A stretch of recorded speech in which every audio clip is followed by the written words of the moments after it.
శుభోదయం. ఈరోజు మేము కాశీ నుండి అయోధ్యకి అయితే వచ్చామండి. ఇక్కడ మేము బస చేసాము ఒక సత్రంలో. వంట చేసుకోవడానికి అనువుగా ఉంది మాకు. ఇలా రెస్ట్ తీసుకోవడానికి రూమ్స్ అరేంజ్ చేశారు. అయోధ్యకి రావడం అనేది అబ్బా, నేను అసలు కళ్ళలో కూడా ఊహించలేదండి అయోధ్యకు వస్తానా లేదా అని. అంటే అప్పుడు మనకి అయోధ్య గురించి చూపించినప్పుడు ఆ పుణ్యభూమి మీద నేను అడుగు పెట్టగలనా లేదా అనుకున్నాను. ఇన్నాళ్ళకి నాకు ఆ కళ నెరవేరింది. బాగుందండి, టెంపుల్ బాగుంది. టెంపుల్ చూశాక సంతోషంగా అనిపించింది. కాకపోతే ఇంకా వర్క్ నడుస్తుంది, చాలా ఉంది ఇంకా పని. ఇక్కడ అయోధ్యలో అడుగుపెట్టినప్పటి నుండి నేను గమనించానండి, కోతులు ఎక్కడ చూసినా అంటే మన హనుమయ్య వారసులు కదా. కాకపోతే ఎక్కడ ఏ కోతి కూడా ఎవరి మీద దాడి చేయలేదండి. నేను చూసినంతసేపు కూడా కామ్గా వాటి ఫుడ్ కోసం అవి తిరగడము, ఎవరైనా ఇస్తే తీసుకోవడం, అంతవరకు కానీ ఎవరిని గాయపరిచినట్టు, అరిచినట్టు, గోల చేసినట్టు ఎక్కడ కనిపించలేదు. ఇది రాముల వారు సీతమ్మ తల్లితో. ఈ గుడి పేరు అవి అన్నీ నాకు గుర్తయితే లేదు, కానీ ఇవంతా హిందీలో చెప్తున్నాను. హిందీ కూడా మన ప్యూర్ హిందీ కాదు. కాకపోతే ఇక్కడే మన అమ్మవారు సీతమ్మ తల్లి బట్టలు ఆరేసుకుని, లేకపోతే అంటే స్నానం చేయడం, నీళ్ళు చేరుకుని స్నానం చేసి బట్టలు పెట్టుకుందని బావి చూపించారు. ఇక్కడ ఫోన్ అలా ఉందండి. కాకపోతే ఈ హడావుల్లో ఫోన్ సిస్టమేటిక్గా తీయడానికి అయితే కుదరలేదు.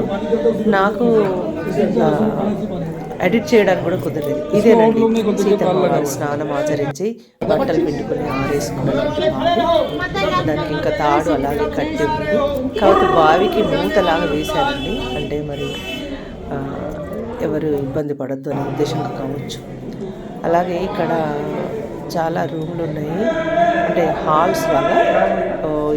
ధ్యానం చేస్తున్నారు బాబాలు అలాంటి వాళ్ళంతా పెద్ద వాళ్ళు, ఏమంటారు యోగా చేస్తూ అలా కనిపించారు. ఇంకేంటంటే సీతమ్మ వంట చేసిన వంటశాల కూడా ఇందులో ఉంది. మరి వాస్తవాలు ఇంతవరకు ఏమో నాకైతే అంత ఐడియా లేదు. ఎందుకంటే అప్పుడు సీతమ్మ వంట చేసిన గది అలాగే ఉంది అంటే మరి ఇదిగోండి ఇది అన్నారు. ఇది సీతమ్మ తల్లి వంట చేసి అందరికీ వడ్డించిందని చెప్పారు. చాలా పెద్ద గది, చాలా ఎత్తుగా ఉంది, పెద్ద పెద్ద కిటికీలు ఉన్నాయి. ఇక్కడ అయోధ్యకు వచ్చిన వాళ్ళకి కావచ్చు వంట చేసి పెడుతున్నారు. అంటే వంట సరుకుతో సహా అన్నీ ఉన్నాయి ఇక్కడ. పొయ్యిలు అవి వంట నడుస్తూనే ఉన్నది.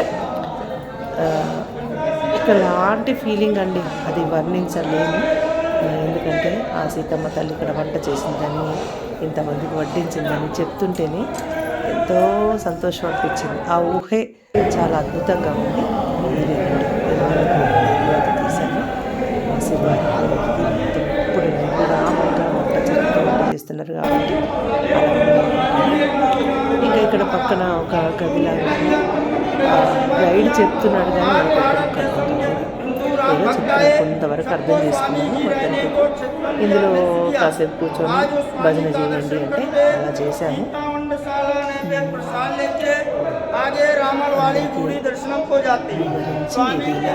చెప్తున్నారు. కాకపోతే గైడ్ అనే వ్యక్తి అన్ని రకాల లాంగ్వేజ్లో చెప్పేటట్టు ఉండాలి.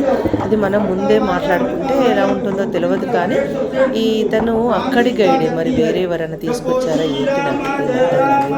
ఆ హడావుడిలో మనం ఏం అర్థం చేసుకోవడానికి కూడా లేదండి. ఇదిగోండి మళ్ళీ చూడండి సీతమ్మ బావి ఎలా ఉంది. మొదట వెళ్ళేటప్పుడైతే తోసుకున్నారు, కానీ కాస్త ప్రశాంతంగా అనిపించింది. అది రాముల వారి పాదాలంట. ఇదేనండి ఆ గుడి.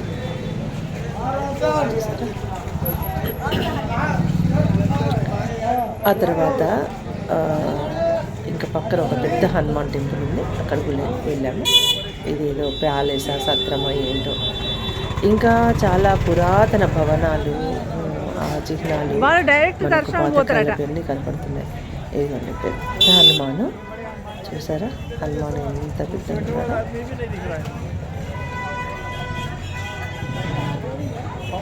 దర్శనం తొందరగానే జరిగింది. ఇక్కడికి వెళ్ళి కొంచెం వీడియో అయితే తీశాను నేను.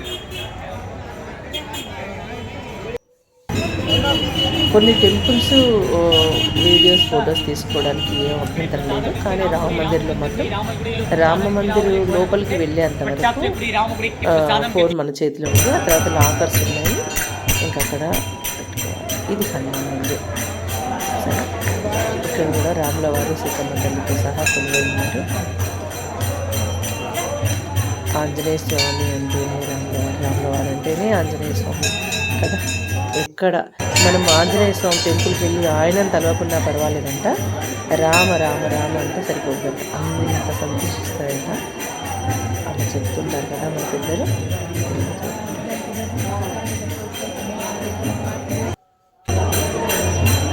అయితే ఇది మరీ పాతది కాదంటున్నారు, మరి ఎప్పుడు కట్టారు ఏంటి అనేసి అంటే నేనంతా తెలుసుకోవడానికి కూడా ట్రై చేయలేదు. అక్కడ ఉన్న హడావిడిలో కొంచెం సెల్ఫీ తీసుకున్నాను.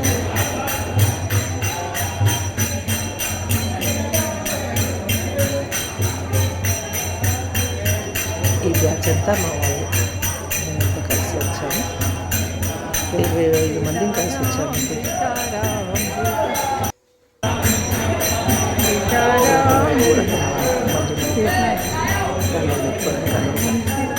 ఇక్కడ నేను ప్రసాదం తీసుకున్నాను. ఆ వ్యక్తి ఆ ప్రసాదాన్ని ఆంజనేయ స్వామి కాళ్ళ దగ్గర వెళ్ళి దండం పెట్టి తీసుకోమని చెప్పాడు. అలాగే చూసాను. ఇంకా బాగుంది టెంపుల్. అంటే మనకు బయట నుండి చూస్తే ఆ గోపురము అది ఏది కనిపించదు, లోపలికి వెళ్తే కానీ మనకి ఇది టెంపుల్ అనిపించదు. ఇక్కడ శివుడు, మన కృష్ణయ్య మందర పర్వతాన్ని ఎత్తుకున్నటువంటి దృశ్యం.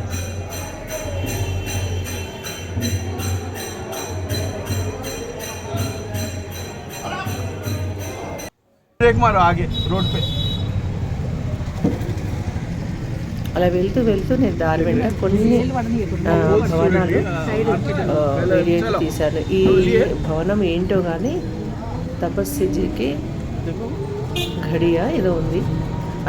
ఆ హడావుల్లో మనకి అంటే నడుస్తుంటే తీయడం కదా, సరిగ్గా ఇది కాలేదు. పాత కానీ బాగుంది, అది చాలా బాగుంది.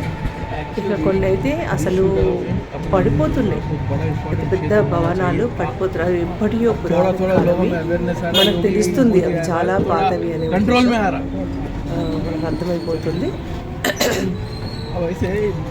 ఇక్కడ పర్వాలేదండి, కొంచెం నీట్గానే ఉంది. కొన్ని చోట్ల కొంచెం దారుణంగా అయిపోయింది, ఇక్కడ పర్వాలేదు. ఆటో వెళ్తుంది, కానీ చాలా దూరంలో ఆటో ఆపారు. ఇంకా అక్కడ నుండి నడిచి వెళ్ళాలి.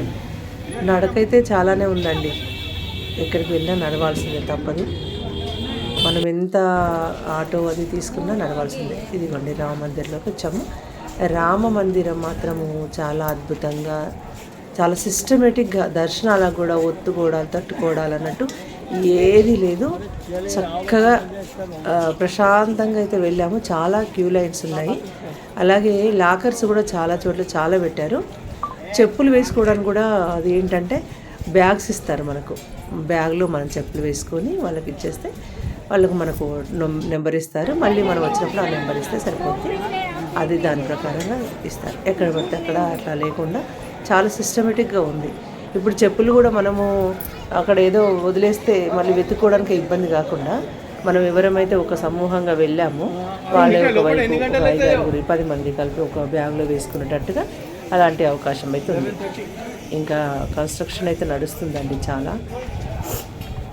కాకపోతే చెట్లు మొక్కలు ఇలాంటివి అయితే ఇంకా పెట్టాలి, పెడితే కానీ పచ్చదనం అది బాగా కనబడుతుంది.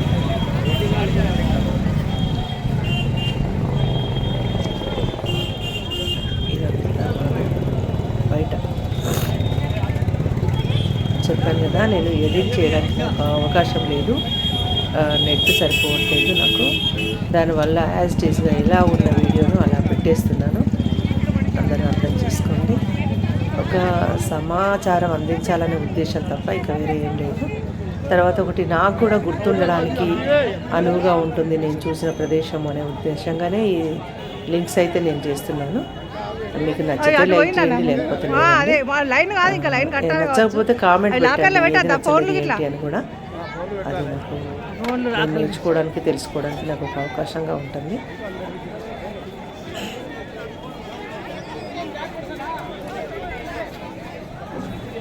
అక్కడ ఉన్నారు. దాదాపు చాలా వరకు మనం ఫోన్స్ తీసుకెళ్ళచ్చు. ఆ తర్వాత లాకర్స్ పెట్టాలి. తీసుకెళ్ళడానికి బ్యాగ్ కూడా ఏది హ్యాండ్ బ్యాగ్ లాంటిది కూడా మనం తీసుకెళ్ళకూడదండి. అన్నీ లాకర్లో పెట్టాల్సిందే.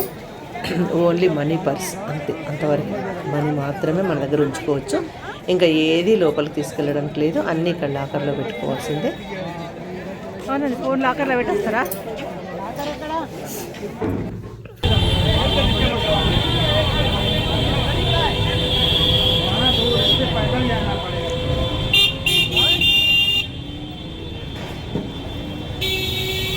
రామ్ మందిర్కు దగ్గరనే హనుమాన్ గడి అని చాలా పురాతనమైనటువంటి హనుమాన్ మందిర్ ఉందండి. తప్పకుండా ఆ మందిర్ చూడాలి. నేను ఇదివరకు చూపించినటువంటి హనుమాన్ మందిర్ అవన్నీ కొంచెం ఈ మధ్య కట్టినవంట, కానీ ఇప్పుడు చూపించే హనుమాన్ మందిర్ మాత్రం మనకు చాలా పురాతనమైందంట, విశిష్టత గలది అని చెప్తున్నారు. అయితే ఏంటంటే అక్కడ పెద్దగా నేను వీడియో అయితే తీయలేదు, ఎందుకంటే ఒత్తిడి ఎక్కువ ఉంది. ఆ రోజు మేము నిన్న సాటర్డే కాబట్టి శనివారం రోజు అయ్యేసరికి చాలా జనం ఉన్నారు. ఆ జనంలో ఫోన్ తీయడానికి నాకు అనువుగా లేదు. కొంతవరకు తీశాను.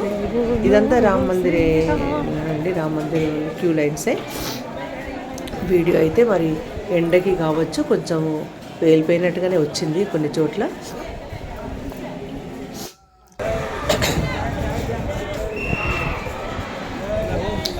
దర్శనం చేసుకొని బయటకు వచ్చిన తర్వాత అక్కడ ప్రసాదం ఇస్తారండి, పొంగలి. చాలా బాగుంది, తీసుకొని తినవచ్చు. వాటర్ సౌకర్యం కూడా ఉందండి అక్కడే పక్కన. ఇది హనుమాన్ మందిర్, హనుమాన్ గఢ్. చాలా అంటే జారుతుంటుంది కొంచెం, మెట్ల మీద ఆయిల్గా ఉన్నాయి.